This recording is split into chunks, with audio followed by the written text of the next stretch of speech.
महाराष्ट्र में सीएम शिंदे समेत 16 विधायकों की अयोग्यता पर स्पीकर राहुल नार्वेकर ने सुनाया फैसला। कहा शिंदे गुट ही है असली शिवसेना, विधायकों की सदस्यता रहेगी बरकरार। स्पीकर राहुल नार्वेकर ने उद्धव गुट की मांग को किया खारिज। कहा उद्धव गुट की दलील में नहीं है दम, शिंदे को हटाने का अधिकार उद्धव को नहीं। स्पीकर राहुल नार्वेकर ने कहा शिंदे गुट के पास 37 विधायकों का बहुमत, शिंदे गुट के विधायक अमान्य नहीं। स्पीकर नार्वेकर के फैसले पर उद्धव ठाकरे ने जताई नाराजगी। कहा यह आदेश मैच फिक्सिंग है, नार्वेकर ने सुप्रीम कोर्ट का अपमान किया है। स्पीकर के फैसले पर बोले उद्धव गुट के सांसद संजय राउत। कहा यह फैसला न्याय नहीं, शिवसेना को खत्म नहीं होने देंगे। कांग्रेस ने ठुकराया रामलला की प्राण प्रतिष्ठा का न्योता। 22 जनवरी को अयोध्या नहीं जाएंगे सोनिया और खड़गे। प्राण प्रतिष्ठा में कांग्रेस के न जाने पर बीजेपी ने साधा निशाना। नलिन कोहली ने कहा कांग्रेस नहीं चाहती थी राम मंदिर बने, यह कांग्रेस के हिंदू विरोधी सोच का प्रतीक। राम मंदिर का निमंत्रण ठुकराने पर अनुराग ठाकुर का कांग्रेस पर निशाना। कहा कांग्रेस से राम मंदिर का निमंत्रण ठुकराया, भविष्य में जनता कांग्रेस को ठुकरा देगी। प्राण प्रतिष्ठा का निमंत्रण ठुकराने पर बीजेपी नेता अमित मालवीय का कांग्रेस पर निशाना। कहा विघ्नकर्ताओं का पवित्र यज्ञ से दूर रहना ही सही होगा। प्राण प्रतिष्ठा का निमंत्रण ठुकराने को लेकर कांग्रेस नेता प्रमोद कृष्णम ने किया ट्वीट। कहा श्री राम मंदिर के निमंत्रण को ठुकराना बेहद दुर्भाग्यपूर्ण और आत्मघाती फैसला, टूट गया है दिल।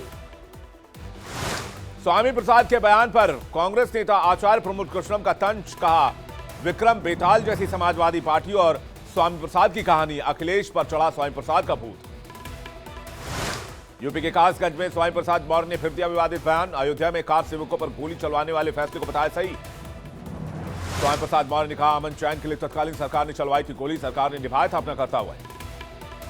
रामलला की प्राण प्रतिष्ठा पर भारतीय किसान यूनियन के प्रवक्ता नरेश टिकैत का बयान। कहा हमें नहीं मिला निमंत्रण, बुलावा आएगा तो जरूर जाएंगे। ममता बनर्जी के बयान पर अनुराग ठाकुर का पलटवार। कहा राम सबके हैं और सब राम के हैं। प्राण प्रतिष्ठा को लेकर देश में त्योहार जैसा माहौल है। यूपी के कैबिनेट मंत्री दयाशंकर का ममता बनर्जी पर निशाना। कहा प्राण प्रतिष्ठा को लेकर ममता दीदी को नहीं करनी चाहिए सियासत, यह स्वागत योग्य कदम है। प्राण प्रतिष्ठा को लेकर अयोध्या में सुरक्षा के पुख्ता इंतजाम। अयोध्या के आईजी प्रवीण कुमार ने जानकारी का सुरक्षा का पूरा खाका तैयार। प्राण प्रतिष्ठा की तैयारी में बोले अयोध्या के टीएम नीतीश कुमार। कहा 22 तारीख के बाद से रोजाना 3 लाख श्रद्धालुओं का जमावड़ा होगा, भक्तों को लेकर सुरक्षा के व्यापक इंतजाम होंगे। राम मंदिर पर चूना अखाड़ा किन्नर समाज के महामंडलेश्वर पवित्रानंद गिरी का बयान। कहा मंदिर निर्माण में जिसका योगदान वो साधुवाद के हकदार है। यूपी के कैबिनेट मंत्री सूर्य प्रताप शाही का बयान। कहा भव्य प्रतिष्ठा को प्राण प्रतिष्ठा की भव्य तैयारी हो रही है। अगले 6 महीने में अयोध्या में होने वाली भीड़ को देखते हुए मुकम्मल तैयारी की गई। राम मंदिर में लगाया गया तीसरा स्वर्ण द्वार, आने वाली 3 दिन में लगाए जाने 17 सोने के दरवाजे। रामलला की प्राण प्रतिष्ठा को लेकर सुरक्षा के तगड़े इंतजाम से की जा रही है निगरानी। रामलला की प्राण प्रतिष्ठा पर डिप्टी सीएम ब्रजेश पाठक का बयान। कहा श्रद्धालुओं के लिए किए जा रहे सारे इंतजाम, सुरक्षा चाक चौबंद है। अयोध्या में प्राण प्रतिष्ठा को लेकर नेताओं का लगा जमावड़ा। लता मंगेशकर चौक पर बीजेपी नेताओं ने चाय का लुत्फ उठाया। यूपी के सहारनपुर में कारीगर ने बनाया राम मंदिर मॉडल। 4 इंच से लेकर 18 इंच तक है मंदिर का साइज, लोगों में बड़ी है डिमांड। अहमदाबाद में वाइब्रेंट गुजरात ग्लोबल समिट का हुआ आगाज। पीएम मोदी ने किया उद्घाटन। 12 जनवरी तक चलेगा सम्मेलन। गांधीनगर में पीएम मोदी ने वाइब्रेंट गुजरात ग्लोबल समिट को किया संबोधित। कहा अगले 25 साल विकसित भारत बनाने का संकल्प है। पीएम मोदी ने कहा भारत और यूएई के बीच संबंध मजबूत हो रहे हैं। फूड पार्क समेत भारत और यूएई के बीच करीब कई अहम समझौते हुए हैं। बरेली में सीएम योगी ने जनसभा को संबोधित किया। कहा यह नया उत्तर प्रदेश है, अब यहां कर्फ्यू नहीं लगता है। प्रदेश की कानून व्यवस्था पर बोले सीएम योगी। कहा जो लोग बहन बेटियों के लिए खतरा थे, पुलिस अब उनसे निपट रही है। गाजियाबाद का नाम बदलने पर आचार्य प्रमोद कृष्णम का बयान। कहा सीएम योगी के नाम पर आदित्य नगर रखा जाए नाम। लंदन दौरे के आखिरी दिन यूके भारत रक्षा उद्योग के सीईओ गोलमेज सम्मेलन में शामिल हुए रक्षा मंत्री राजनाथ सिंह। रक्षा और उद्योग के नेताओं से हुई बातचीत। हरियाणा के महेंद्रगढ़ में मंत्री ओम प्रकाश यादव ने की बड़ी घोषणा। कहा 60% दिव्यांगजनों को भी पेंशन देगी सरकार। रामविलास शर्मा भी मौजूद रहे। हरियाणा के फरीदाबाद में सीएम मनोहर की जिला लोक संपर्क एवं परिवेदना समिति की बैठक में मौजूद रहे कैबिनेट मंत्री मूलचंद शर्मा। हरियाणा के रोहतक में विकसित भारत संकल्प यात्रा का आयोजन। हरियाणा बीजेपी प्रभारी विप्लव देव की विपक्ष को सलाह। कहा बचना चाहते हैं तो करें मोदी जी का अनुसरण।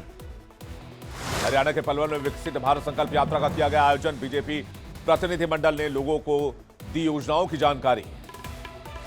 चंडीगढ़ में आम आदमी पार्टी को लगा बड़ा झटका। पार्षद लखबीर सिंह बिल्लू बीजेपी में शामिल हुए। बीजेपी प्रदेश अध्यक्ष के मौजूदगी में पार्टी में शामिल हुए।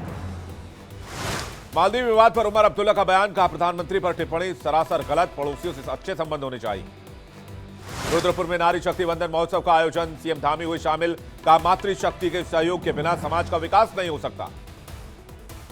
असम दौरे पर बीजेपी अध्यक्ष जेपी नड्डा गुवाहाटी में किया रोड शो। हाथ हिलाकर लोगों का अभिवादन किया। असम के सीएम भी साथ मौजूद रहे।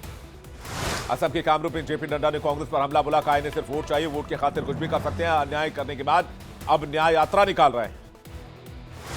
राजस्थान सरकार में विभाग बंटवारे पर सचिन पायलट का तंज। कहा, मेहनत के हिसाब से नेताओं को नहीं मिला विभाग। किरोड़ी लाल मीणा को बड़ा विभाग मिलने की थी उम्मीद। जयपुर में सीएम भजन लाल ने की जन सुनवाई। लोगों की समस्याओं के जल्द समाधान के निर्देश दिए।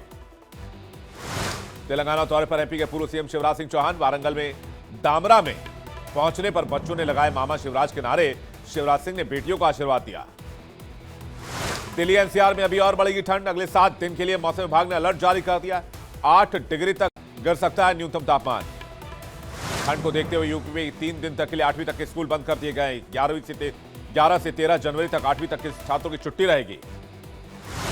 यूपी के शाहजहांपुर में 1 करोड़ की अफीम बरामद की गई है। पुलिस ने 2 तस्करों को गिरफ्तार किया है। पंजाब में इन्हें सप्लाई किया जाना था।